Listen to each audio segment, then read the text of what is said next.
In the 1970s, the pipe of the future was this, polybutylene. It was installed in about 10 million houses in this country, houses just like these.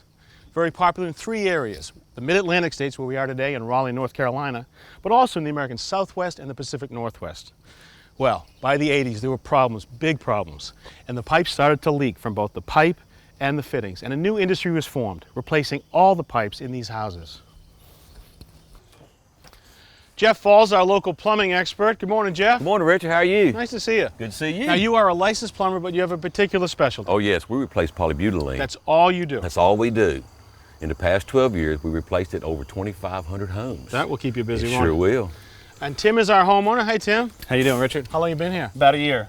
And when did you know you started to have trouble? About 6 months into living here, we noticed our water bill going up double in cost. Did you see water coming out through the walls and ceilings? Not at all. That's the thing. It was inside the walls. So we called a plumber out, and he went into the house and found the water cascading down. And then you knew it was time to replace it all? We had no choice.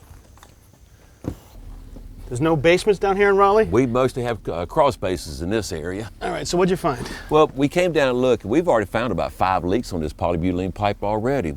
Right here, you see we got an acetyl fitting leaking. So, acetyl, now that's plastic? Yeah, acetyl is a type of plastic used to join the pipes together, much like the metal. All right, so this is a T fitting where the branch comes into here. So these fittings would be for T's or elbows or couplings. Right, and then they crush that band on it to hold it onto the pipe. So why don't we just replace the fittings? Well, we could, but we've also found that the pipe would have linear splits in it as well. The pipe split as the well? The pipe splits as well, and we also have metal fittings that are leaking also. So it makes more sense just to cut it all out? Yeah, but let's go ahead and get rid of all of it now. All right.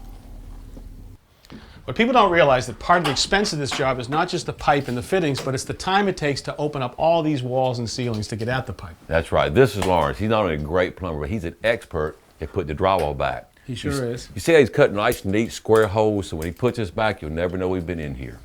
All right, now I see he's already begun running some new plastic. Now this is CPVC. We're all familiar with regular PVC, and that's approved for drain, and waste, and vent only inside of a house. CPVC is approved for hot and cold water. That's right. He said we will not be using crimp fittings. We're going to use glue fittings. Okay, so we are down here in the kitchen. We got a bathroom above us. We've already done that. Yeah. We've got another bathroom above us here. We're going to do that today. Well, let's get started. Now up here in the second floor bathroom, we got the ceilings open below us, but now we need to tie on to all the fixtures. So we've got a shower valve here with hot and cold. How are you going to do it? Well, what we're going to do, Richard, is we're going to cut on the back side of the wall, and this will allow us to see the water line going down into the ceiling. All right. So we're just going to cut it just like this. So you're going to use a handsaw. We'll use a handsaw so we don't cut any wires inside the wall.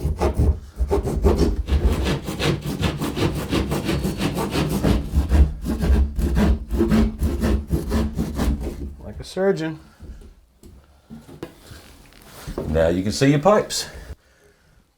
What I'm going to do is I'm going to take these knife-type cutters. I'm going to cut the polybutylene at the top.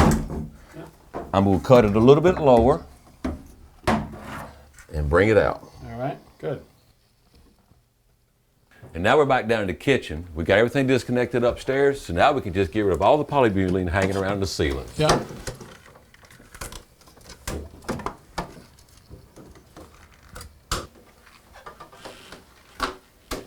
Okay, I'll grab that. A little bit of water trapped in the pipe, catch it in the bucket. So here are the new risers, the hot and cold that go to the shower valve, and now I just have to drop them down through the existing holes.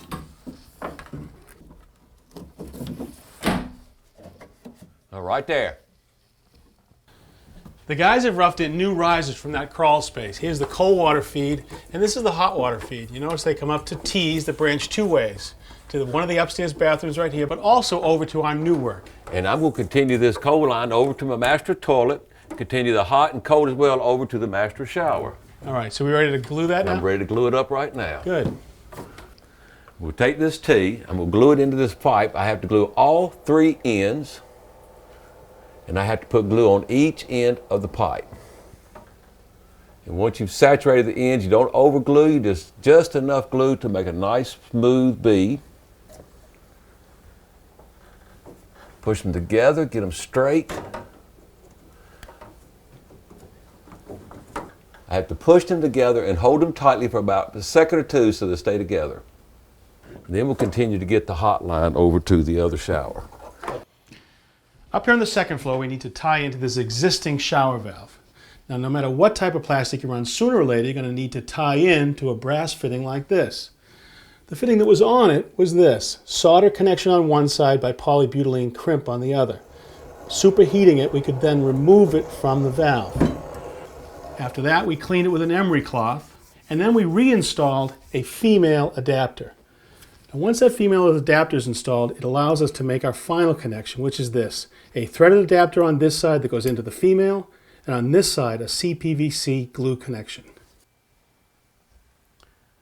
All right, now we make those connections to the shower valve. You're hot and you're cold. Yes, all we got to do is that. We'll be able to turn the water on. We're getting close. And that takes care of the cold.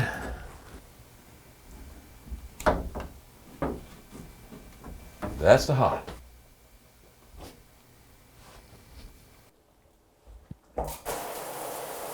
Now there's a sound I'm glad to hear. Water in the pipe, that does sound good. All right, so we have water up through the new CPVC to this room. What else do you have left? Got to do the crawl space. Oh, Ugly down there. I am glad I'm missing Oh, that. I bet you are. And then we got to do the ceilings. Yeah. Got to do the walls, get everything painted back up and put back together and cleaned up.